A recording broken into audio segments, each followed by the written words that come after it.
And welcome to another episode of the Turn Up For What podcast, talking your Houston Texans straight from the Great British Isles. The Texans are no longer the winless team of the NFL, and it was run, country boy run, as Dameon Pierce led this offense, and the defense supported to a narrow win in Jacksonville. It was a low-scoring affair, but a win's a win at this stage. There was development, and that's all we're asking for.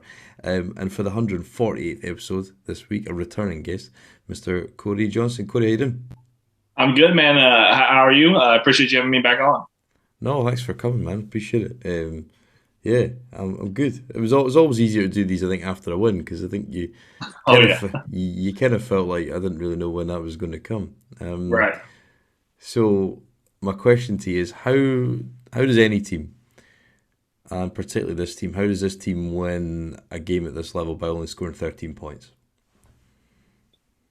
Uh, just playing good enough defense to only allow 6 points, I guess, right? So, yeah, and that's tough. When you can win a game only scoring 13 points, your defense had to play pretty good. Probably a mixture of your defense playing good and other teams' offense not playing so well, right? So, yeah, don't see that happening. Probably not again this season, at least. But we'll see how it goes. Yeah, well, I mean, the 3 turnovers and downs and an interception helps. Yeah. It could have been more.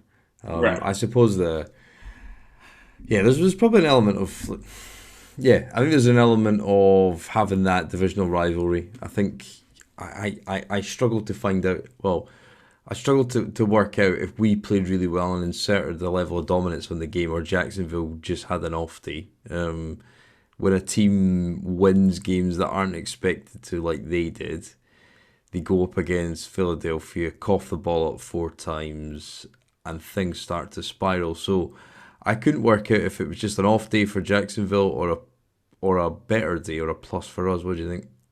It's tough to say. I think it was a little bit of both because obviously Jacksonville had the turnovers and then they had, was it 5 drop passes that were, catchable balls? Yeah. There was, I'd say definitely a little bit of both, but the defense did some stuff to where they were able to limit what Trevor Lawrence specifically was able to do, So, and I think I saw a stat today that they blitzed like 3 times in this game, and that really got to Trevor not being able to hit quick hot reads or anything like that. So I think it was a little bit of both. I think the defense played well considering, though. What do you think the score would have been if Trayvon Walker doesn't get that penalty flag? That's tough, man. It could have went overtime at that point, right? Uh, Man, if that penalty doesn't happen, probably it might have turned into like a 9-6 game. To be honest with you, we probably just hit one more field goal or whichever team hits one more field goal to win the game, right? Yeah, because I think at that point they were teetering on the edge of field goal range. I need to go back and Yeah, check the exact yardage, but it was a 3rd and 20. Now, when you listen to it there, the whistle goes late, so it's almost a little bit unfair on Trayvon because like he's got his hands on Mills by the time the closest referee blows his whistle. So right. from that point of view, I think it is a little bit unfair. Now, he throws him to the turf, which is unnecessary roughness anyway. So, and he was offside. So there was 2 sets of penalties there. He's a young player. He's frustrated. I think it was part of, and we'll come on to like the performers and stuff, but I thought the line did a really good job, kept him upright apart from that one double A gap blitz where they got to him to start off I think it was in the 4th quarter when they got the sack. But yeah, that flag, I think, definitely gave them impetus. Obviously, there was a couple of plays they had to go on to. There was the Aikens 3rd and 10 conversion, then obviously the big run from Damien that we'll come back to. But yeah, I think that was a big swinging moment in the game. Oh, definitely. It gave Houston the momentum again because was it 3rd and 10 or what was the downage? Do you remember Third and when ten, yeah, it when was third and third ten, and yeah, 10? So yeah, I mean, it would have been 3rd and 5 regardless because, like you said, he had the offsides. But getting a 15-yard penalty and, like you said, was teetering on field goal range, and now you added 15 yards onto that because of just a frustration play from the other team. Definitely gave the team momentum to go down and score and take the game. So if that doesn't happen, maybe it is just a field goal and it is just 9-6, like I said. Yeah, I mean, it was a big call. They could have maybe given, unnecessary roughness there. What did you think? Just talking about the calls from the ref, there wasn't too many contentions. There was a couple of kind of weak flags again, which we kind of seen that in the trenches this year. The one on Dorset actually late on, where he had his hand just outside the frame of the shoulder pads and to give holding there was pretty weak. But what did you think of the one at the end of the first half where it got overturned? Um, and I think it was Kirksey that hit it out, and then Petrie recovered, but it was given as an incomplete pass, saying the receiver never had it. I thought it was a fair. It didn't look like he had two catches, albeit it was the move from his right hand to his left hand that kind of sort of sprung the ball loose, if you like. But it seemed Right. like a fair call. But I saw a couple of people claiming for it, but I think objectively it felt like the refs made the right one there. Yeah, I agree. And that's the ETN catch, right? Yeah, Yeah. I agree. I don't think it wasn't too much there. That they added the whole football move part into it a few years back, and that adds into the equation. And I think it was fine. I agree that I think it was probably just an incomplete pass. Yeah, no, I've seen one. I think it was one of those ones you've seen them probably stand as called, and Right. that would have wiped off 3 points in a tight game if it could have been the case. But then also you had the one where Damien's elbow was down, but if you'd have it was that tight, if it had been called as a fumble just before he scored, I think it was one or two plays before he scored. If Mhm. that had been called as a fumble live, that replay might have been quite turn overturn it. So there's these really Right. fine lines and fine moments that you can swing your way. Luckily Right. for Houston, or depending on your opinion of this season, luckily not. But how do you feel this win changes just the general dynamics of the season? Then do you think it does it feel like you know does it feel like a changing point, or does it feel like they just managed to take some opportunities in the game and not kind of shy away Yeah. from a win? Because I think you could argue they turned their backs on wins at least twice this season so far. Right. Yeah. I don't know if it's necessarily a changing point. It was nice to see the team go on the road and not do any plays to lose. Didn't throw any interceptions. They took the one sack, like you said, the double A gap blitz. But I think they're still a team that's not going to be very good over the course of the season, right? Another top five pick, most likely. So I do think they took some opportunities to win that game, like you said. Nothing crazy. I don't think it changes much. I expected them to win one against Jacksonville. I don't know if I picked if it was the away game or the home game, but yeah, I think they'll hopefully after this bye week maybe we'll see some more, but I don't think it's going to be anything too crazy like a change in the season type of thing.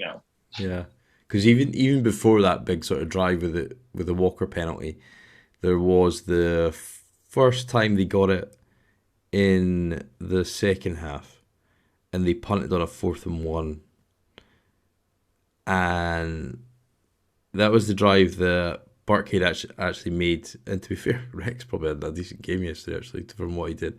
But he made David Lloyd missing the hole on a 3rd and 7, I think it was, and they ran it on a delayed handoff, and then they got right up the field. I think it was Pierce they tried to check it into as a check down, and both linebackers actually read the play, so it was wholly predictable. We'd seen that one on tape before.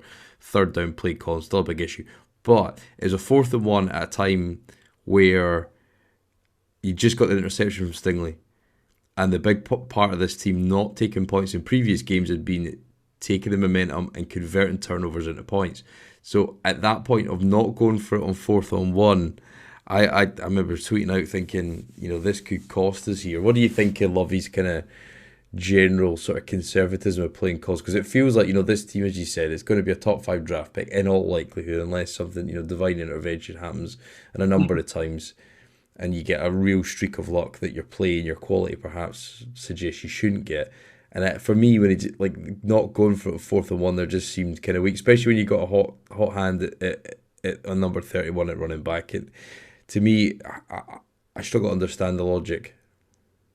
So now, correct me if I'm wrong. Was that the play where they were going to go for it, and then I guess they didn't like the look, or the play clock was running down, and they called a timeout, and then they decided to punt it after? Am I mistaken there? Well, you might be right. I've just watched Okay. the back about an hour ago, but my understanding was they just went right off the field. But you never know on the broadcast. I'm Okay. always flicking on to the next play, etc. So you might be right Yeah, and there. I could be thinking about another game. I watched a lot of football Hmm. this weekend, so yeah, it's tough because the 4th and 1. Where were we in yardage? Do you remember? Like our own 30 or anything like that? Just about. I think you were just teetering on the halfway line, so Okay. you were over in their territory, I believe, and yeah, because I mean, I would never sort of suggest going for it, from anywhere. Right, in our own You side. need to be at least kind of around the 50, but I think Yeah. it just kind of seems. I don't know what the hesitancy is because when I think when it goes back because when they continue not to win the tie, and this win sort of softens the look of that tie because you're now actually technically ahead of like four other teams in the league with only one win, or a semi-win as Michael Irvin called it or whatever it was. But I think when you turn your back and instead of taking a long range field goal, which Fairbairn was hitting from, it's like pretty solid apart from the one dodgy hold last week, and that was and when you freeze framed it back, that was the hold, was on Cam Johnson, for that missed field goal. Everything else has been pretty perfect. So I don't know why he does it, and I don't know what he sees the benefit in just punting at that stage. If it's a field goal and you go for it, yeah, fair enough. But when the option is go for it or a punt, and you're driving, you've got a bit of momentum, you just had a turnover, you need to sort of seize and capitalize on that. And it seems, particularly with 1 yard, he's almost kind of by making that decision, he's almost gone against his own logic and his own explanation to the media at times. Yeah, I agree with you. At the 4th and 1, you're almost at the 50-yard line, or you're past the 50-yard line. The odds actually say to go for it. The statistics say to go for it because you're more likely to get it than not. And especially with an offense that other than that drive where we did get the interception in the red zone, they really hadn't done much outside of that. So they were kind of anemic at that point. I agree. You got to be a little bit more aggressive there, in my opinion. He's not necessarily an aggressive coach, obviously, by his lack of blitzing numbers and stuff like that. But I agree with you. I don't know why he did it. I would have probably liked to go. I would have definitely liked to gone for it there. I agree with you. And for your money, was the offense or the defense the bigger factor, in the win? For me, you got to say defense when you only allow 6 points, right? I'll have to go the defense, even though Pierce made it, kind of a conversation for sure. Yeah. No, I think the defense stood well. I think it was an interesting flow of the game because initially you had Etienne could not get enough yards. They were manufacturing sort of jet sweeps, even in the start of the second half or the second quarter with Jermichael Hasty. And it felt like, here we go again. Um, but there was a big shift, and I'm not quite sure what sees the shift, but the second half, certainly, the Texans found a way for the first time to, which was a well ranked running team in terms of the Jags offense, and they found a way to just play sound fundamental football, and for long periods of this game, and particularly most of the first half, there wasn't that. But right at the start of the second half, Rashad Green, I thought, had a really good game, and he started to show up. He didn't play well last week, but nobody on the defense did. So you might maybe want to dismiss last week's performance against the Chargers as an outlier for the majority of the defense. But Rashad Green made a run stop there, and there was a couple of times there was back to back plays where King made an intercept or a pass breakup. Wallow made a pass breakup. That was the Jags' second to last possession of the first half that turned over a turnover down. So you started to take away that intermediate passing, and then you start to get the run, and there will always be space behind these linebackers until you get good athletes. That's going to be a hole, and teams are going to keep taking it. But playing your fundamentals and stopping the run to a degree. There was still yards, there was still league plays, but I thought the solidity in the second half was huge. And the second the second of the three turnover and downs, the big one where they went for it, where they tried to rush it up the middle with Robinson. And just the fundamentals on that play alone were huge. You had Mario Addison on the edge, who forced Robinson inside, which is just not something any of the defensive ends have done. And then Malik Collins, with the help of Kurt Hinish, just held at the point of attack, and they didn't let them get that 1 yard. And it gave the Texans the ball back. Jags walk off the field without a point to show for their efforts, and just a small play like that. But I thought that one play was a real kind of microcosm of most of the second half, and just playing a bit more fundamental football. Because I tweeted out during the game, Cody, I said, I'm sick of people gap shooting. I don't know if this is just something I don't understand, but when you gap shoot continuously, if it's a run against the run, particularly, okay, against the pass, you might get it might pay off, 1 out of 6 times or whatever have you. But when you consistently shoot gaps and continually shoot gaps, the discipline, the run lanes are wide open. And it seemed like they found a way to do it. And I don't know if that was coaching. I don't know if that was just circumstantial. I don't know if that was the way the Jags played it. I need to check out the All-22 when it comes out tomorrow. But it felt like a bit of a turn of the tide. And I think for me, that was a real kind of strong point for the team. And if anything, when you assert yourself in the trenches like that and you make a change, it becomes material. And I thought that was a real notable point in the second half of the defense. Definitely. I believe we only let up 77 yards rushing total. Or no, I'm sorry. It was less than 100, I believe. Correct? I think so, yeah. Yeah, it was because James Robinson only had 25 yards. When you hold a guy like him to only 25 yards, even though I know he didn't get that many carries, you still had a good rushing day considering you're the worst rushing defense in the league, right?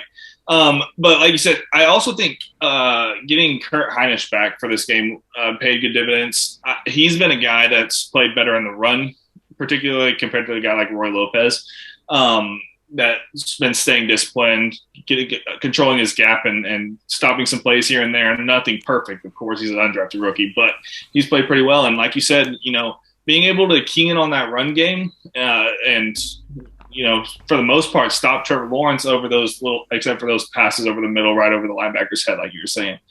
Doing stuff like that and then getting the converge or stopping the conversions. I'm sorry, getting that momentum and stuff. It was really good. I did like what I saw, like I mentioned earlier, from the defense in this game. They came up with some big plays. Yeah, no. So the defense still gave up 136 yards, just to correct that before somebody messages about it. But I think that the point you were trying to make, Cody, which you're spot on, is that actually Etienne got about 70 odd yards of those in 2 plays in the first half. So right.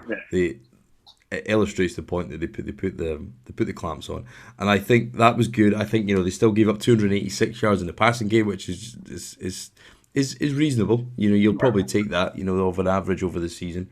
For over 400 yards on the day for the defense. So, we're not talking about a dominant unit, but what we're talking about is a unit that only gave up 6 points. Now, part of that was lack of execution on the Jags' viewpoint. And I think the amount of turnovers they got and the way in which we're talking about them inserting their dominance into the game, I think, is an interesting point, because they could not pass rush for shit for the second week in a row, and I think that's going to be a concern, because that was probably the biggest surprise. There's some good sacks there. There was the one flag that Cam Robinson held Jerry Hughes, I think before they kicked their first field goal, if I'm right. And that was about the only time. There was a couple of times that I thought Malik Collins had a really good game. He pressured them when they kicked on the third down before they kicked their second field goal, I think it was. And so there was small points where they could have made a difference in the backfield, but on a down out basis against a line that's not really particularly star-studded, I think definitely and obviously Jonathan Grenard wasn't there, but I don't think he's played well this year. I don't think he'd tell you he's played that well this year, particularly against the run. But certainly he's not flashed in passing downs. I think the lack of pass rush is maybe starting to equate more with the talent, and those early couple of weeks you might be able to put down to a bit of O-lineman scheme, execution, rustiness from your opponents, I think, because it feels like the last couple of weeks a worrying trend, and I don't know if anything bucks that. Yeah, I agree. The pass rush just it wasn't there, and when you're a team that doesn't blitz very much, like Levy's known to do, you have to get pass rush from your 4-down linemen. It's not there, and it really hurts the corners, the linebackers, the safeties, etc. Right? Despite not having that pass rush, I just think those guys have played well, except for the linebackers. But that's a that's a different conversation, right? But yeah, the pass rush, I didn't see much, like you had just mentioned, from them this game, or much of the last game either. Definitely going to be a position to address in the off season, but I don't know. I don't really know what you can do outside of that to manufacture it, as outside of blitzing. But Lovey's not a guy that likes to do that. What do you think about that? No, you're right. I tweeted a clip last week from the All-22, and he brings in he rushes five, and he did it quite a few times, and more often than not, 5 against 5 was held. And I think he'll never bring six. I don't think it's just not in his nature. I mean, he may do it every so often, but Right. in a big spot. But yeah, I think he's got to find a way. I think particularly with Petrie and guys like that, and I think Stingley could probably do it as well. Just give them one or two a game, one and a half, and just say, we're going to call your number more often. But I think when you watch a game like yesterday, when you only gave up 6 points, when the two safeties, for the large part, apart from a couple of tackles early on in the run game when we hadn't quite shored it up yet, the guys weren't really involved, and I think he'll probably look at that and go, "Well, told you so," And I think that's the thing, that the way they managed the game with two guys on the roof, they gave themselves depth, they didn't give up anything long in behind, and ultimately that changed the way the passing attack was shaped and schemed for Jacksonville. He's okay if you beat their linebackers. He's just not okay if you beat their safeties. And I think the way in which this game played out will only lead into that kind of stubbornness of having two safeties only, or not only, but having that kind of cover two. And he sort of picked it up with the media. He says, I don't know you like to say we only play cover two, but we did that this week and it worked. So I think, yeah, days like yesterday will only perpetuate his tendencies not to rush anymore. But it was certainly a good day for the defense. As I say, statistically not particularly, but I think to hold to 6 points, turnover and down. I think Jacksonville played a big part of that, and without a pass rush. But I think overall the secondary was good, and I think the 4th and 10 they went for. Rashad Green broke up the pass on the 3rd down, the final drive when you knew they'd sealed it, and there was a pass breakup by Stingley, and then on the play after, both Petrie and Stingley got the coverage depth in zone perfectly, and you saw two plays back to back, guys that you want to rely on for a long period of time, getting the depth, getting the understanding right of where they needed to be on that play, and two plays back-to-back sideline passes, what Trevor's been pretty good at this year, incomplete pass breakup, game over. And I think that was probably, not a lot of people noticed that, but I think that was a nice sequence to see those guys doing that, because these are the guys that you're hoping to see developing, and I think Petrie had a terrible game last week, wasn't really involved as much. I think Stingley was kind of tested, obviously got his first interception, but good to see from those guys. And I think the secondary is shaping up quite nicely, despite the lack of pass rush. I agree. Yeah, and like you're saying, you saw the progression, right? Because I think it was definitely the Denver game, the play to Cortland Sutton that basically ended the game, where Stingley didn't quite get the depth he needed to, and then Sutton was wide open, and he was doing it in this game a little bit better. It's not perfect. He still hasn't played very much zone at all, right, throughout his college career or hit the start to his NFL career. But seeing those guys kind of get into their correct zone, stuff like that, they're starting to catch on, a lot through the first 4 games. I don't know if you saw Ewan, but there was a lot of 2 defenders in the same zone. I don't know if you caught on to that. I saw that a lot through the first 4 games. So those guys kind of picking up on where they need to be on a specific play and just progressing. Yeah, it's been very good from those guys, especially like you said, when there is no pass rush with just your base down or your base defensive lineman. Yeah, and I think so. And I think I really noticed as well in this game, Cody, that when you had Neville Hewitt, dare I say it, particularly in the second half, and I don't know if he's fresh, I don't know if he can continue to do that for 4 quarters, but when you had him and Garrett Wallow out there, and particularly in the second half, because they went to a 2 linebacker look a lot of the time, having an extra DB on the field, So they went after Stingley a bit because obviously when you have those two linebackers, you then open the sort of flats out to be basically the corner's going to come up or the safety's going to come up, or otherwise you're going to stretch both the linebackers out into spaces they don't want to be in that look, and you're going to leave a hole right out the middle. So it's the perfect spot to attack when you go to that sort of nickel look. And I thought Desmond King had a great game. Gave that one flag away, sealed it with an interception at the end to kill it. Made some tackles, PBUs, etc. But I think the fact that when they brought in the extra, or when they took the linebacker off the field, actually, it was traditionally you'd think actually that they wouldn't be as good against the run, but certainly the guys up front held well. And I think it was definitely a positive day for the defense. I think there's a lot to like about some of these guys, but they have to get better at linebacker, as you said. They have to get better at pass rush. But a couple of these guys in the secondary are showing some promise, and I think that's really key. And it was good to see Stingley get his first interception, but for God's sake, man, go down it. That's a rule in college as well. Take a knee. Yeah, that was I.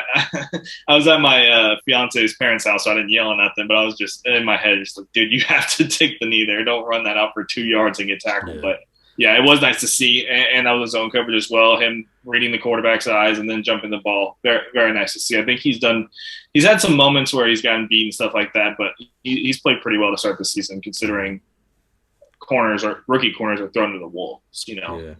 I think, it was strange when it was almost like Neville Hewitt when you had Garrett Wallow on the field. There was a big difference.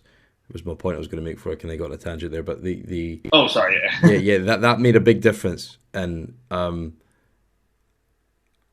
when you put out Kirksey and Cruiser Hill, the amount of times it's almost like a magnet getting sucked to the line of scrimmage. Even and they're biting hard, but it's not even a real play fake. It's almost just like the flow of the linemen, they're off, and I just think those two guys. I mean, I don't think. Well, you never know because Kirksey's overvalued as a culture guy, but I would expect the team to move on from a guy like that. Same with Grugier Hill. There was a reason why I didn't have a market. There's a reason why you brought him back.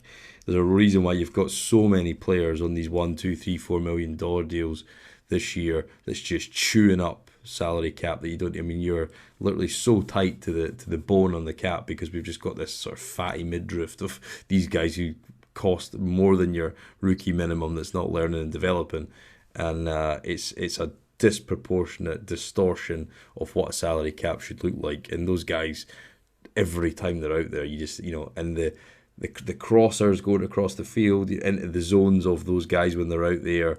Up the seam is just easy money, and I think that'll continue until these guys are replaced. But I think Wallow flashed a little bit. I thought Hewitt kind of came downhill. He's maybe a cheaper kind of guy, but I mean the money's sunk into these guys now, so you may as well just rotate them and try and keep them fresh. But yeah, noticeable difference on guys, but you're talking a lot less money. But similar, if not better output. So hopefully this will teach them a lesson in terms of how they construct this roster.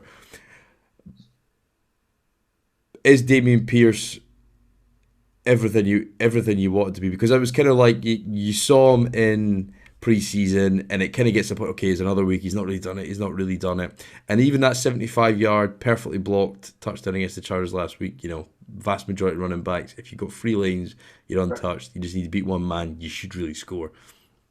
Okay, the long speed was the thing I took from that, but that run on the drive that set up the winning score, and I think it was 6 or 7 guys he bounced off, or 6 or 7 tackles, maybe not different defenders at the time, but that was the run that I said, yeah, that's it. This is the guy. And I think every player has a kind of coming to the fore moment, and for me, Dameon Pierce's moment was that, because it showed you a tenacity that you knew he had. Probably since the Andre Johnson at Washington touchdown, it reminded you of, but this was more guys. This was through the line of scrimmage. This was multiple levels of the defense, and it was partly because he wanted it. But I think there was something about it that just made me think, yeah, okay, that's enough to see. Now, we talked about this last week. There's not a huge amount of true 3 down backs in this, and he might be a 1 or 2 down back, but he could be a really, really good one. And I think that play in front of all the travelling family and friends from Georgia that they touched on the broadcast, I thought potentially that's his coming of age moment. Yeah, I agree, man. And I was kind of reserved on. I liked him a lot, but I was reserved on my expectations of him. And it might have been just a PTSD thing from Bill O'Brien era with rookies and playing them early on and stuff like that, right? But he's been better than I expected to start the season. I figured he would have took the job by the end of the season, but the way he's come in, took the job, and then took the carries and made something out of them, it's been better than I could have expected to start the season at least. And, I don't know if you saw that stat, but it was like he had 314 yards in the first 4 games or whatever, but 301 of them were after contact. Dude, he's just like a bowling ball, man. He just comes and he goes downhill and he's going to put his helmet in your chest and he's going to run through you, right? Breaking tackles constantly, getting extra yards.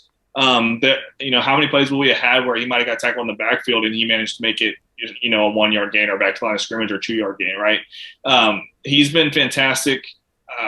Really like that we were able to grab him in the 4th. I don't understand what Florida was doing with him.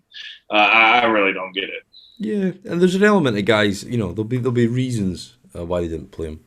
And it'll probably be obscure, old school, deeply rooted in their principles, coaching reasons, but there'll be reasons. But there's a big caveat with this is you can't run him 25 times because ultimately the talent's there. He's got it. He is, and I've tweeted this out earlier, I don't know if Laramie Tunsil just started run blocking this season.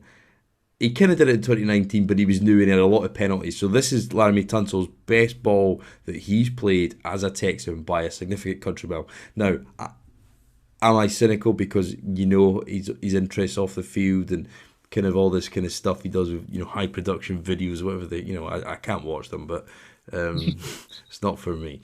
But I think, and if you saw the interview at the start of the season, somebody said something. He went, "Oh, am I going to get another bag? Am I?" And then he went, "Oh, I'm just joking," and then started answering another question. I don't know if you saw that, but that's kind of a character. But he is quite kind of humorous, and he's a smart guy. And look, he negotiated his own contract and just build lawyers for the time and get them to check over the detail. Partly that was who he was negotiating with. But regardless, this is the best ball he's played as a Texan by a mile. Getting stuck in the run game, throwing, and using that length. It always looked like he was almost disinterested at times. And I don't know if that's because he wants a new contract and he knows he's going to have to be extended or they're going to have to get rid of him at the end of this year. But if he's playing like this, I think, what are you going to pay him? Because his contract's already so inflated. We've rolled his cap charge over twice. Huge number this year. It's all been paid in bonuses so we could go and pay for all these nobodies on mid-level contracts. But I don't know how you don't keep him when he's playing like this. But also, is there a part of there that he's got a motivation because he feels like this is a running back worth fighting for in the trenches? Probably so. And, when you're playing on the 2019 team and you got David Johnson running back there and you got, probably coaching him like too much and O'Brien or whatever, I do think it's a little bit of motivation. I've seen some plays where he's even getting second level and making blocks and stuff, and that's not something you saw from him in the seasons past, right? So, I hope, it might be a little bit of money, like you were saying, the money coming up, getting paid again, but having a guy back there that is going to run through people makes you want to run through people too, so run through, or what's the saying, run through a wall for a guy, right? So, motivation, definitely, he's definitely playing a lot better than in past seasons. And I think Titus Howard, everybody will remember that, the sack he gave up to Khalil Mack last week and kind of soured your kind of perception of him. But after that, he had a great game when I watched the back of the 22. Didn't actually realise how well he did. He had Trayvon Walker coming up against him for the vast majority of the game. I thought he did really well against him as well. And I think Titus is starting to come into form as well. So hopefully these guys can continue. I think AJ Can at times was good in the run game. I think he's certainly better in the run than he is against the pass. Quisenberry, he kind of is what he is. He's limited. He gets driven back a few times, but certainly overall, he's definitely solid. He's definitely an upgrade in Justin Britt. I think he's definitely an upgrade in guys like Nick Martin. We've seen him there before. So, he's not the most talented guy, but he's not a Kelsey, but he's certainly got a lot to offer. I think, just in terms of solidity and calling out the plays and everything. So, I think that whole unit as a whole, and I want to see what Kenyon Green did this week. It's hard to see in the broadcast. It's almost impossible, but I'm keen to dig into that. But yeah, I think the line as a whole looked like it was coming together. Now, as you said, Pierce is getting caught in the backfield and touched the backfield far too much. and that needs to his point of contact with the defense needs to be 1 or 2 yards down the line, because if it is, then he can add more yards. And I think what's great about him is, regardless if it should be a 2 yard loss, it turns into a 3 yard gain. He's just got that ability, but they have to protect him, because you can't keep running him like this. As much as you've galvanised the line, the running game, he could potentially be in the top 5 in carries by the end of the season with the trajectory he's on. But it really doesn't matter at all if he is not healthy or not playing like this when it really matters for this team. And that's 2023, probably in all likelihood 2024, if not 2025, because we talked about this last week. It's hard to extend these guys, but overrunning them now, putting too much tread on the tires for a guy whose body isn't used to it, like you said, he wasn't used in college, you're playing with fire there. Oh, completely agree. I'd like to see him between the 15, 18 carry mark.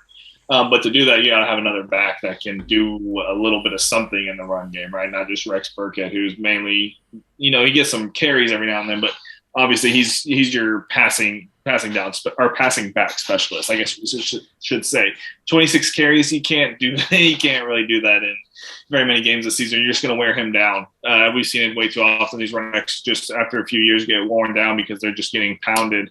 But yeah, I agree. You mentioned the line. I also want to just touch on. I think that will get a little bit better as continuity comes. Right. None of these guys have played together except for the two ends, and that you don't really. That doesn't breed continuity when you're on the opposite sides of the line, right? So hopefully that'll get better. But yeah, back to Pierce. I agree. 15 to 18 carries a game.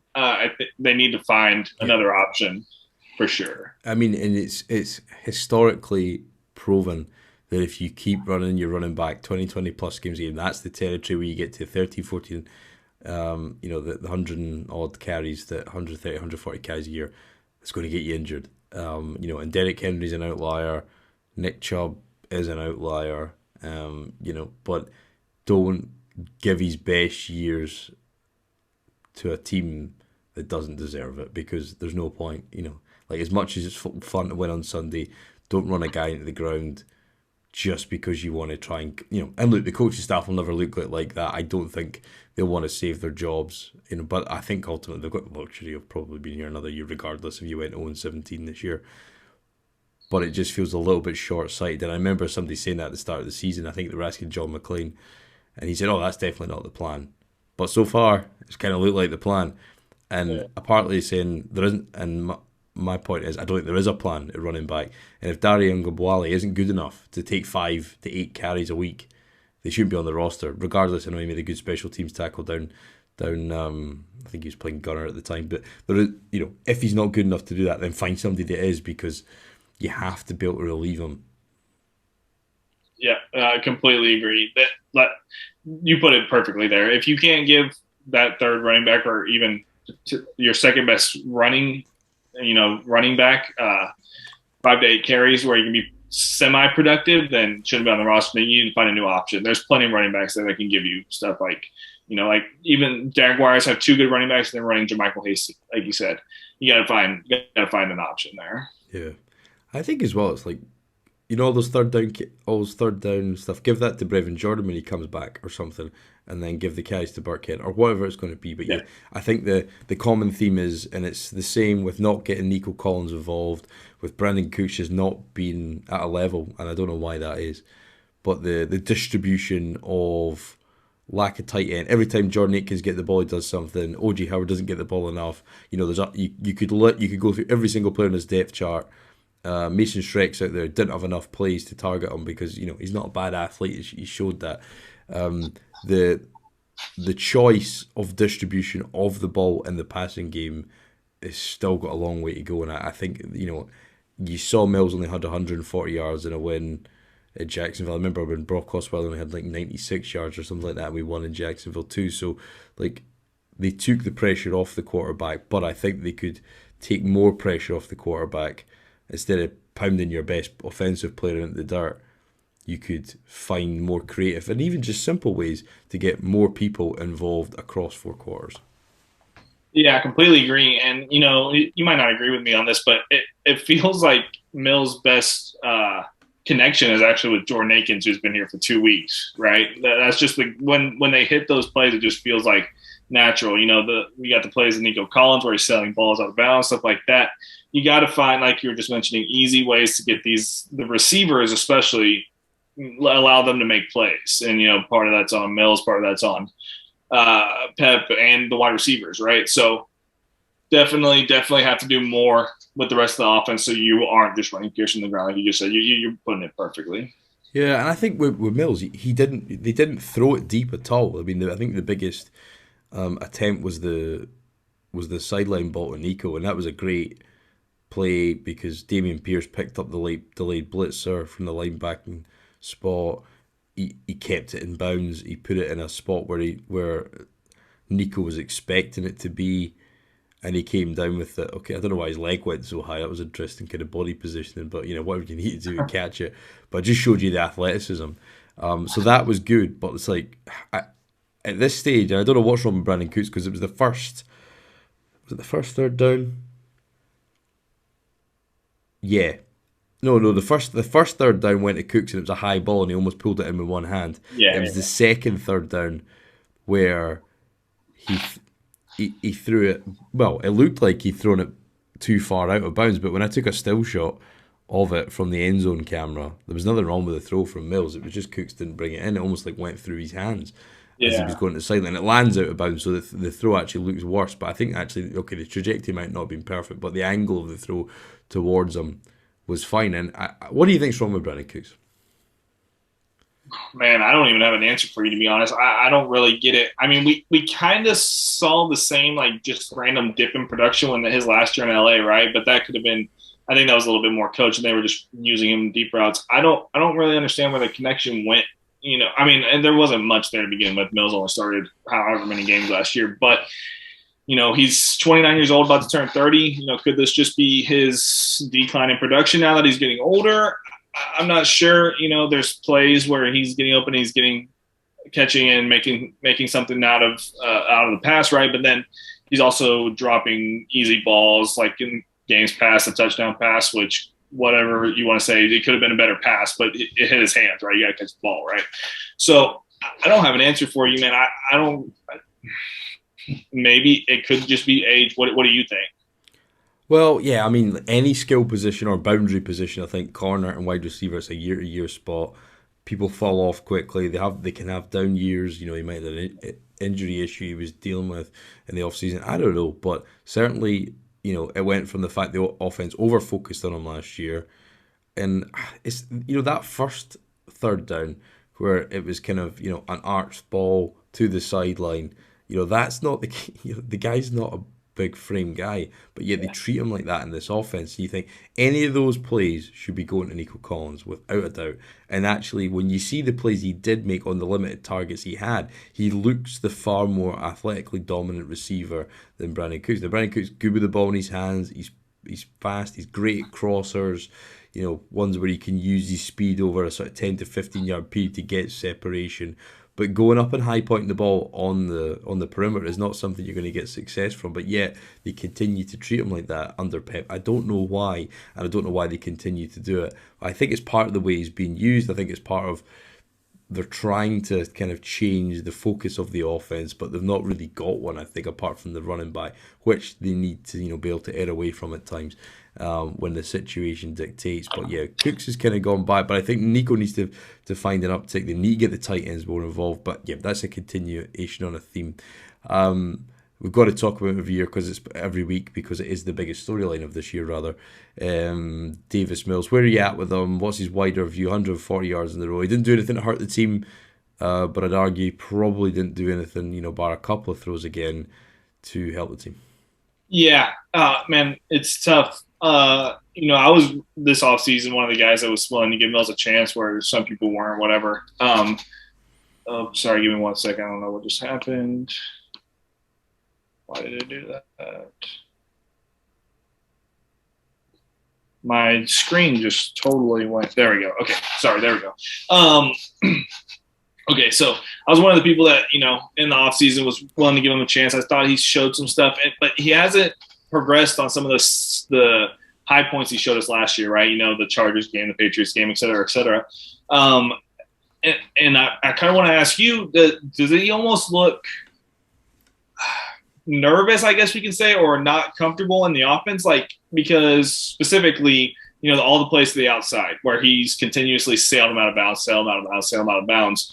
I get he's trying to get it in a position where he's only letting his receiver, only giving his receiver a chance to catch it, but it's obviously not doing that as it's going 5 yards over his head and out of bounds. Obviously, he has the arm to get it there because it is sailing. Does he not trust his receivers? Does he not trust himself? Not want to throw interceptions, stuff like that. We saw a little bit better this game, but still he had a couple that he threw out of bounds. I don't really get what happened from last year to this year where he's just not trusting himself and not even, if it's a pick, it's going to happen, but give your receivers a chance to catch those balls. He's not even doing that at this point. Yeah, there was the one where they took a delay game penalty and they didn't call timeout, and then I think on the third down he sailed it to Nico and they were off the field for the second time and they punted the first 3 drives. And I think for whatever reason they can't start fast. And you think that was perhaps the easiest bit, because I always remember even Ryan Mallett was getting wheeled out there, and actually the game script was enough to get them through a couple of drives and they'd get some points early. It might just be a field goal here and there, but it was something, or a game script to start the second half. But that seems to be like a real struggle for them. And they punted on the first drive in the second half as well when they got the ball back. That was the one after the Stingley interception. So yeah, there's a lack. There seems to be a lack of kind of game plan that they're all on the same page. You've seen frustration, but I think the stuff that Mills is at fault for is which wasn't this week, by the way. I think he didn't. But they took away pretty much anything long, as we said. There wasn't a huge amount of bad throws. Really, I don't think there was a couple, but was it the best performance when your quarterback only gets under 40 yards? Nowhere near good enough at this level. So there was incompletions that should have been. There's a lot of plays you think it just looks so below average at times. Then there's plays I think, it's just fairly above average. There could be something there, but the consistency's not there. The accuracy's not there. Everybody's at training camps and he can't throw the ball downfield. And it's just been a struggle for him for whatever reason. And if you think about, and I think that people like to have a kind of romantic notion of last year at times, and he's never done it for 4 quarters, so consistency is his number one thing. And you could say he's not had any reps, and every broadcast every week is desperate to remind the viewership of, he said he only had 380 some pass attempts in college, now 500 in the pros. I get that, but accuracy is accuracy. Quick decision making is quick decision making. Can you get better decision making and understand the game? Yeah, but accuracy is really hard. Unless you're Josh Allen, you can change that and throw every study and every data point off. It's hard to do. But there's a frustration there. And he's not in a position where people are just blowing by people. It's wide open, drops it in a bucket behind it. It's just not going to happen. They've not got that kind of speed. They didn't add at the wide receiver position enough to give him that. I think they didn't add a veteran tight end. O.J. Howard maybe be decent blocker, but yeah, I think it's just it's a strange mix of limited talent, your play caller, limited talent, your quarterback. You're going to get limited results, and I don't think it's any more complicated than that in this league, because the best talent wins. The best quarterback's always going to give you a chance. The best play caller's always going to give you a chance and pull you out. Give you good quality plays when the situation deems it. I think the Texans lack all 3, so when you add them all together, it just kind of comes out as semi-average, and it'll have varying results each week around the margins. Yeah, for sure. And one thing I wanted to add on Mills, for me, it seems like he's regressed in his anticipation. I definitely saw, you posted a tweet after last game where there was an open hitch route, maybe. I forget what the route was, but if he throws the ball on time as he's turning, it's an easy completion for 10 yards or whatever the play was, right? And that's been kind of big throughout all the games. It's just, I think he was better at it last year, and I don't know what happened this year to where he's just not anticipating the routes more. Maybe it's a practice thing, it's a scheme thing. Obviously the offensive coordinators changed. I don't know. That's one thing that has to be improved as well, the anticipation on these routes. Yeah, and I suppose, the point we get to, and I don't think you could ever have been at this point unless you were willing to, delude yourself that he was going to be something he wasn't going to be. And a lot of people did that, and there's, as I said to somebody the other day, I'm very tempted to pull out some of these these tweets, but I think playing the petty, hindsight games, it's not the one you get involved with. But there was a lot of stuff flying about there that just wasn't representative of the tape, and I think that's where you got to put it down to not your desire for somebody to be good because you want your team to win. Those two things are very different. But I don't think anybody can come away at this point and not want to win or not to draft a quarterback to help this team win, rather. So, and I saw this, and I saw James from Texans Unfiltered put this out as well, and I've seen a couple other people put it out. And the principle of, Cody, do you draft a quarterback now if this team is sitting in top 3? Now, we're not going to get ahead of ourselves with one win in Jacksonville with 13 points on the board, likely as a top 5 pick, as you said earlier. Do you take the quarterback now? If the evaluation is there, he's the best player on your board, you think he's a franchise guy, all the upsides there, the scouting report, the talent, the character, all checks out. Do you pass on a guy like that because the rest of the team's not built? Where do you stand on that sort of point? In your scenario, no, you don't pass on that. If you have all those boxes checked, you never pass on that, right? Now, where I would differ is, for me, I would like to build the team more because rookie quarterbacks, we've seen situations where they struggled with the team wasn't ready or whatever it may be. But if Nick Caserio says, let's just say Bryce Young, for example, fits all of his boxes, he thinks he's the franchise guy, et cetera, you take it. But if you go into it and maybe you think he's a first-round prospect or you think he's a top 10 guy or whatever it may be, but say you have a Will Anderson who you have ranked better, I don't think you should be taking a quarterback just to be taking a quarterback and you're in that position to take one. You know what I'm saying? Just because you need one and you're in that position, if you have a guy that's rated better, and edge is probably the second most important position in football. Still, there's a gap between quarterback and edge, of course, right? Or pass rusher, I guess I should say. But if you have him as an obvious better player, I think you should build up the team more. I know the whole scenario where you don't know if you will have this pick again, but if you have questions on one of those quarterbacks and you're not so certain that he's that guy, definitely don't go there. But if he is, like you said, if he checks all those boxes, absolutely, you go take him now. Yeah, I think edge is the only position you can take a player over a quarterback and for him to be successful enough to cover up the fact that, okay, if somebody goes on and wins the Super Bowl as a franchise passer and you pass to them, you'll never live that down, and it'll never matter what happens ever. Apart from that, even if you win one 5 years later with a different guy, you'll never live that down. You'll always be compared to that. The worry is, for me, is that the last twice we've had the number 1 overall pick, we've taken an edge rusher. Okay, Mario worked out, bit injury, missed his year with JJ, that could have been some, but they didn't keep him for cap reasons, went to Buffalo, got a big deal, etc., right? Clowney, same thing, didn't keep him, traded him, bad pick. That should have worked out a different way, contract should have been done. I think $18 million a year they offered him, didn't take it. He's never earned that ever in his career since then, so both sides lost. He didn't have the stability, etc. He's played on 1 year deals, but health's been an issue. And I'm sure he'd say that was part of the cheapness of the owner and those tray turf that he caught his knee on and tore his meniscus week 1 of his career. But that being said, I think when you've taken edge rushers with the first overall pick previously, it's not always worked out.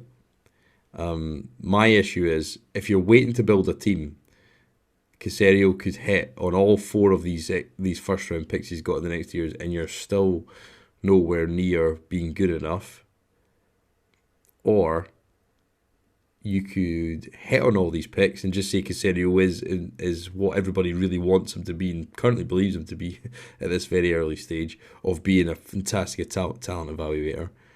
And he builds a team really quickly that's an 8-8 team. So by the time he gets all these guys in and the team starts playing well coached, well disciplined, quality football, like the sort of Brian Hoyer years, your team can go 8-8. That pushes you out of the running to get a quarterback. Now you don't want to ever reach, but there's such a fine balance. I mean, this is why Caserio is going to be paid $7 million a year to make this decision at some point. But look, if you're not 100% sold on those guys, don't reach. Take the best player available, absolutely, who you believe that is. But it's just such a fine balance of, do you take one this year and put him in a situation where it could crush him? Because you're seeing that with Davis Mills. It's not all there for him to be successful. So when do you take one? And there's no right answer. Right. But it's such an interesting debate. Ideally, you wait to 24, but by the time the 23 season's done, you could win 7 games. That's, a shit team can win 7 games. So, so a marginally improved team on the basis of this, where you hit another picks, you might pick up a couple of free agents that are really sort of down and down out contributors. You won't pick much because the salary cap's going to be a mess till 24 still, and or not a mess, but certainly it'll be less messy than this year. But you're not going to have the luxury of signing 4 free agents, nor will consider whoever splashing them. But you might hit lucky on some sort of upper top 15 type money at the position, and come in and contribute for you. So yeah, it's just a fine balance, because if you get the chance, and you may or may not be sold, but then you might not get the chance again, because it might be in the next class. By the time it comes round, there's only one guy that's really pro ready. So it's a minefield, and that's why they're paid so much, Cody. But yeah, it's a debate we could have forever. But it's one of those ones where there's no right answer. It's just timing and a bit of luck, I think, and you kind of got to hope it falls your way, or you due it potentially. I don't know.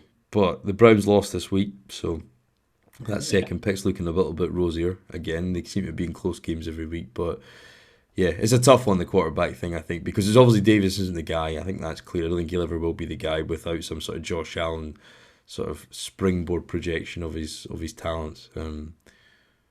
But yeah, I just don't think there's any way they can get that right, and it's going to define this team's 5-year period probably.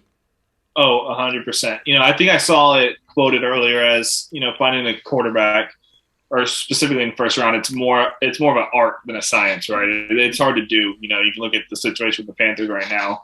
Have 4 former first rounders, 2 former first overalls, or whatever it was, and then they still can't get the guy. Yeah. So definitely, it's going to be tough, and we're going to be arguing. Or people, I'm not going to argue about it all season, but people are going to argue about it all season, all off season. And, it's going to be a difficult decision for Caserio and company, like you just mentioned. So, no right answer, like you said. I'm partial to building up the team a little bit more. And, like you said, say they do win 7 games or whatever, but you have a guy you like in 24, whether it be Ewers or Williams or whoever, right? Anyone can come up anytime, anyone can fall off anytime, right? Whoever it may be.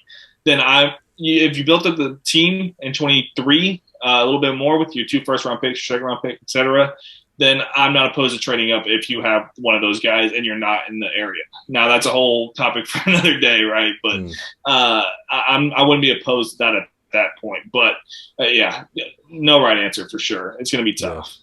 Yeah. I always go back to the point as well that if you're in a position where you don't have to trade up and you can get a guy and you're 90% sold or what have you, that's going to be a hell of a lot cheaper when you're in a position where everybody knows you're gunning for one, and you got to give it an extra second, or you might end up giving up 3 first, all 3 first. You've got the 2 plus the 1 extra. You go up and get them. Where it doesn't work out, you're then handicap building back again. So yeah, it is, as you said, it's probably an art more than a science, and there's nobody gets this right. It's like 1 in 4 or 1 in whatever it is actually make it.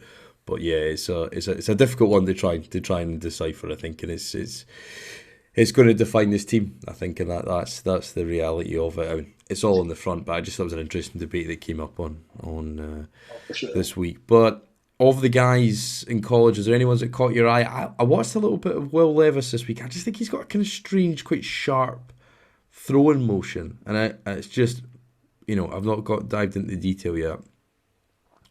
Stroud's throwing to guys wide open. It's a system that's just, the talent is so much better than everybody else. Bryce Young got injured this week, doesn't play. There's another kid, a local kid that's kind of in there, and I've not watched that game yet. I'm going to try and get through some of that this week. But is there anything that's caught your eye in terms of quarterbacks or college standouts? Quarterbacks, there's 2 guys that are a little bit underrated. I don't know if they're first round guys. If they are, maybe they're late first round. And I'm going to blank on their names right now. The kid from Tennessee that transferred from Virginia Tech. Who Carson, is it? Yeah. He's been playing pretty well. They play Alabama coming up here. Okay. A lot of people thinking that he's going to be able to light that defense up because they've been a little suspect this season, so that'd be an interesting game. And then the other guy that I kind of like, and the problem with both of these guys, I think that it's not really a problem to me because quarterbacks play for so long, is that they're both a little bit older. I think they're both 24 at this point. but they're not first round picks, so it is what it is, at least at this point for right now, right? But it's the quarterback from BYU. Not a ton of talent around him. He has a good offensive line and such. His wide receivers have been hurt, but he's played pretty well when they face some talent. Had his lumps. They lost to Notre Dame this weekend. Jaron Hall, thank you, Jaron Hall. I'm blanking on his name, but yes, he's a guy I kind of like. We'll definitely have to sit down and watch the quarterbacks a little bit more this offseason, but those two, and Hooker's the one from Tennessee, I think. But yeah, those are the guys I'm kind of looking at as later round prospects, not first rounders right now. Yeah, a Mormon. I saw. I saw the Book of Mormon actually for the first time the other week. There it was. I didn't even know it was the South Park guys until I got there. But yeah, anyway, worth a watch if you've never seen it. But yeah, no, I think it's a difficult one. I think guys come in and they fade out and they fade in, and it's I think because there's always like you watch it, and I think I had some guys that was quite high on. I was quite disappointed in Luke Fortner at the weekend. I was really high on him. I thought he was a good quality centre, still young, still working his way, got his playing strength up, so you could judge him in year two. But it's hard to kind of gauge these guys in the talent level. But it's normally in the bye week next week we'd sit and talk about college prospects a little bit early. It's an early Texans bye this week. Vegas are also on a bye, so when you come back from the game, there's not going to be really any advantage for us. Tennessee and Detroit, the other two teams, on the bye week. But what do you think, Cody? The Texans self-scouting is always a big part of the bye week for the coaching staff. Players get a bit of a rest, a little bit early for us. We're looking at too many injuries. Certainly, guys that are missing time.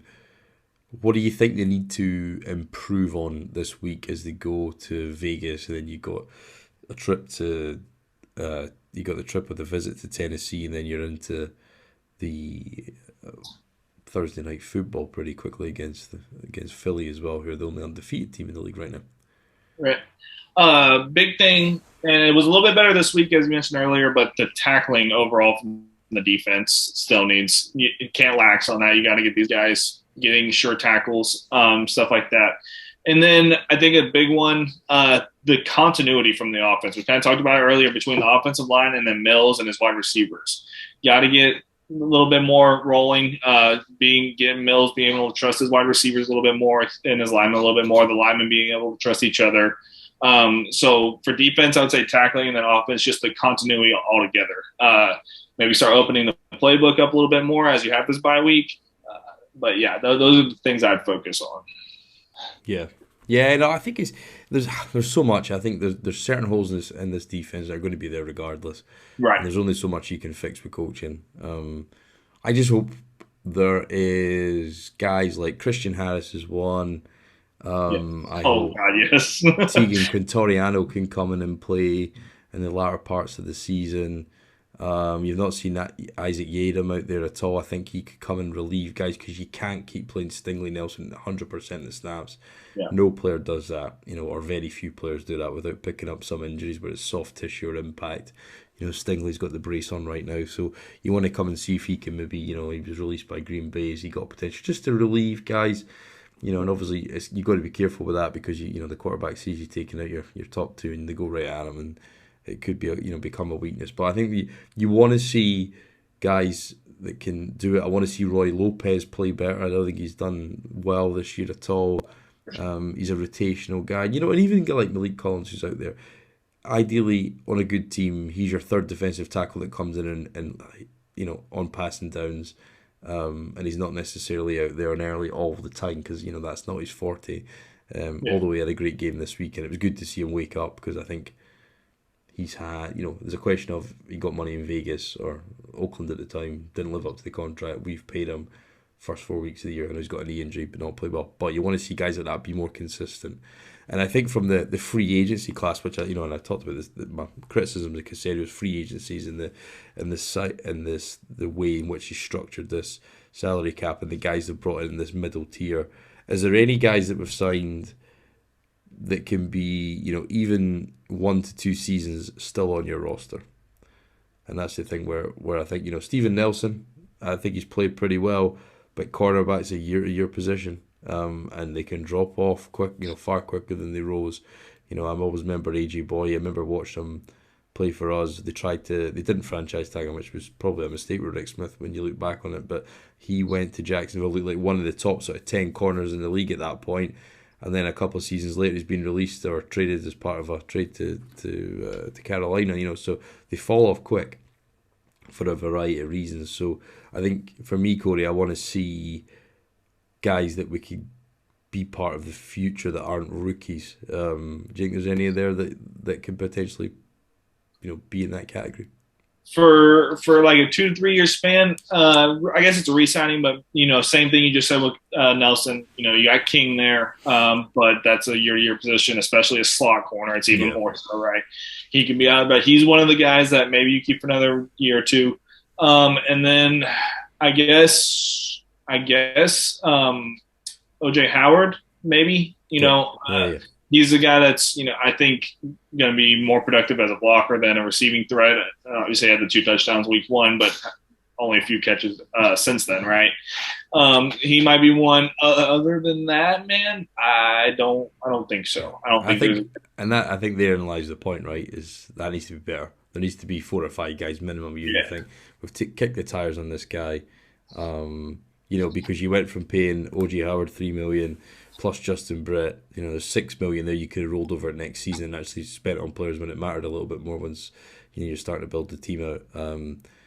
Reeves Maben, he's never going to be here, but he's got guaranteed money into next year. So, I want Caserio to be the best GM ever, but when materially the free agency stuff is just kind of isn't there. And I think, AJ can potentially, but he's an older guy, so you can get guards that can play 34, 35. So, could he be a placeholder for a younger guy, that you take later next year's draft at right guard to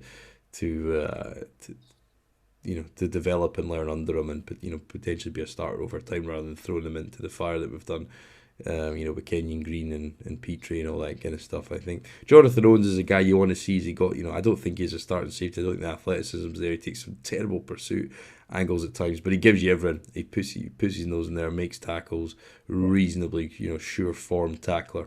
But yeah, you think the linebackers aren't there, and guys like Addison, Jerry Hughes, they're 1 year guys you bring back.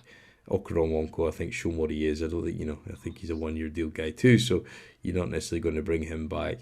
And then the offensive side of the ball, I think you got OJ Howard there, but then you want to see, Quintoriano come in and see what he's got. He looks like a bit of a skinny kid that's got a lot of physical development to go if he's going to play significant snaps. But even a guy like Tyler Johnson they brought over just doesn't get any. He's not getting any snaps or any targets.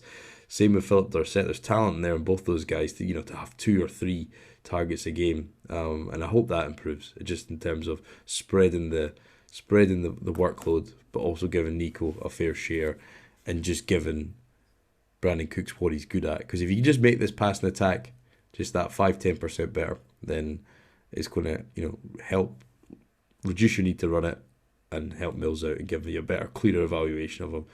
And I don't think there's anything mysterious hanging under the surface, but at least give the guy a fair chance, even for him, because it's his future as well. That's relying on the line. So after this season, Corey, it's obviously get the first win. It's been a bit of a slog so far. I'm looking forward to having a break. There won't be a podcast next week because it's been a little bit tough trying to piece this all together this year. A bit early in the college week, so we'll be taking a week off. But what are you looking forward to in the remainder of the season? Just continued progression from the rookies and the young guys. I guess I'd like to see a little bit of a scheme change or get more man coverages with like Stingley and stuff, right? But main thing, just progression from your young guys, specifically the rookies. Yeah, I'm making the trip to Dallas this year, so I'm looking forward to that, the road game. Anybody that's going, let me know. That'd be good to meet a few people along the way, as I have done the last few years, and that's been cool. So, yeah, looking forward to that. Quite an interesting case study, actually, Dallas this year, isn't it, Cody? Because they lost their quarterback, won every game since they lost the opener. They went to the LA Rams and looked pretty one-sided. The Rams are a bit of a mess right now.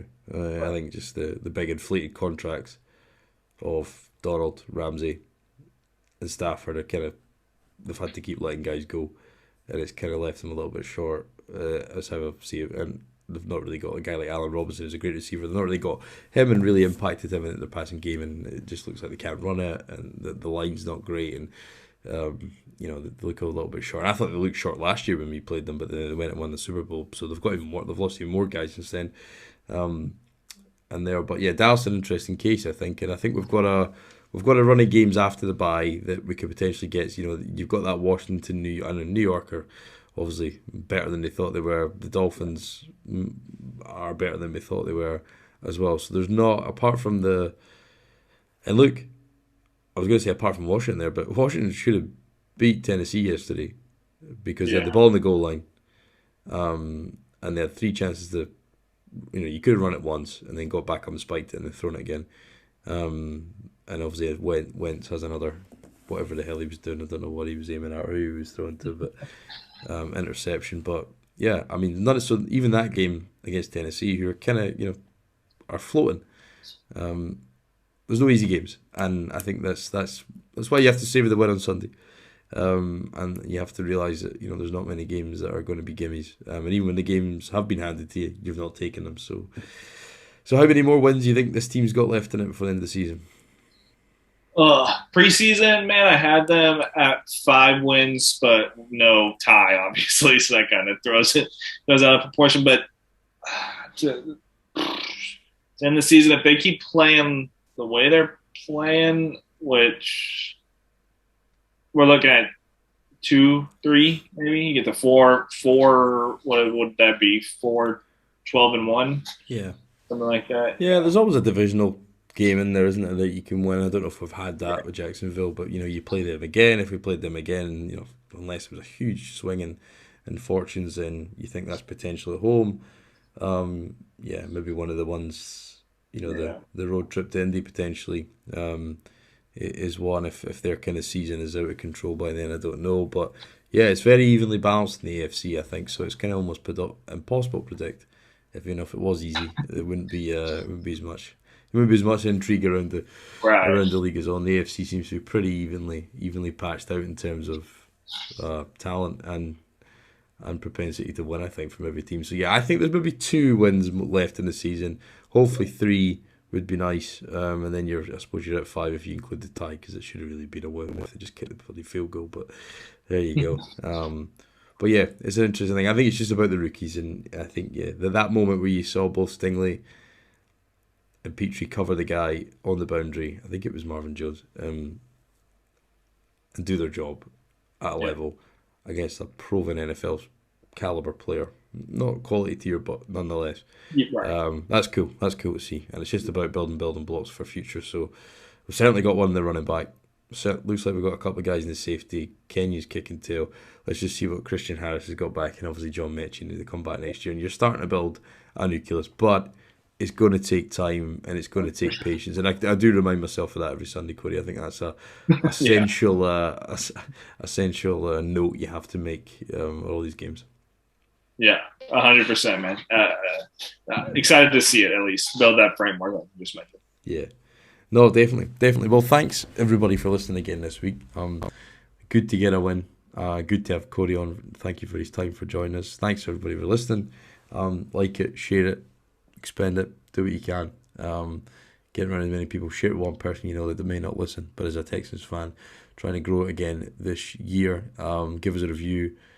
Comment on it, whatever the hell you want to do, just do something, and that's it pushes us forward. Just like the Texans, it's small improvements every week, and that's what we're working towards. So thank you again for listening. Enjoy your week off for the bye week, and we'll be back to talk a trip to Vegas. Hopefully no player gets arrested and stays on the slot machines only, but it's been 1 win, we're in the bye, a tie. I never thought I'd say it, but here we go, when we will see you after the bye week.